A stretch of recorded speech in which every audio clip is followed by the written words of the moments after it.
ಒಕ್ಕೂಟ ಸರ್ಕಾರ ತಂದಿರುವ ಜನವಿರೋಧಿ ಮಸೂದೆ ವಿರುದ್ಧ ಫೆಬ್ರವರಿ 12ರಂದು ರಾಜ್ಯಾದ್ಯಂತ ಕಾರ್ಮಿಕ ರೈತ ಸಂಘಗಳು, ದಲಿತ ಹಾಗೂ ಮಹಿಳಾ ಸಂಘಟನೆಗಳು, ಎಸ್ಎಫ್ಐ ಮತ್ತು ಸ್ವತಂತ್ರ ಸಂಘಗಳು ಸಾರ್ವತ್ರಿಕ ಮುಷ್ಕರ ನಡೆಸಲಿವೆ.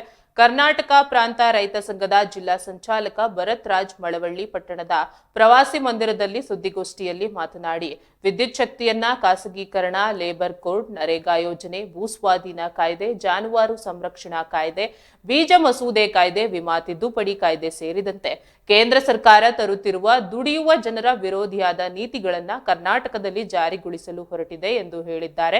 ಈ ಕ್ರಮವನ್ನ ವಿರೋಧಿಸಿ ಉತ್ಪಾದನೆ ಮತ್ತು ಸೇವೆಗಳನ್ನು ಸ್ಥಗಿತಗೊಳಿಸಿ ಕಾರ್ಮಿಕರು, ರೈತರು, ಕೃಷಿಕ, ಕೂಲಿಕಾರರು ಸ್ವಯಂ ಪ್ರೇರಿತವಾಗಿ ತಮ್ಮ ಕಾರ್ಯಚಟುವಟಿಕೆಗಳಲ್ಲಿ ಪಾಲ್ಗೊಳ್ಳುವ ಮೂಲಕ ಒಂದು ದಿನ ಸಾರ್ವತ್ರಿಕ ಮುಷ್ಕರ ನಡೆಸಲಿದ್ದಾರೆ ಎಂದು ತಿಳಿಸಿದ್ದಾರೆ.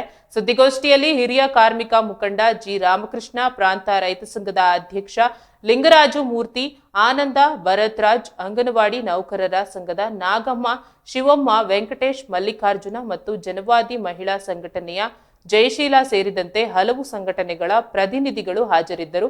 ಕಾರ್ಮಿಕ ರೈತ ಸಂಘಗಳು ಫೆಬ್ರವರಿ 12ರಂದು ನಡೆಸಲು ಯೋಜಿಸಿರುವ ಮುಷ್ಕರದ ಬಗ್ಗೆ ಹೆಚ್ಚಿನ ಮಾಹಿತಿಗಾಗಿ ಸ್ಥಳೀಯ ಪ್ರಾಧಿಕಾರಿಗಳಿಂದ ಮಾಹಿತಿ ಕಲೆ ಹಾಕಲಾಗುತ್ತಿದೆ.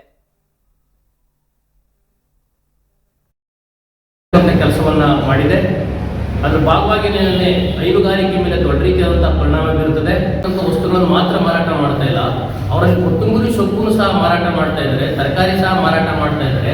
ಹಾಗಾಗಿ ಇವರೆಲ್ಲ ಏನ್ ಮಾಡ್ತಾರೆ ಅಂತ ಹೇಳಿದ್ರೆ, ದೊಡ್ಡ ಪ್ರಮಾಣದಲ್ಲಿ ಸಾವಿರಾರು ಎಕರೆ ಗುತ್ತಿಗೆ ಆಧಾರದ ಮೇಲೆ ಅಥವಾ ಈ ರೀತಿಯಲ್ಲಿ ಒಂದು ಕಾರ್ಪೊರೇಟ್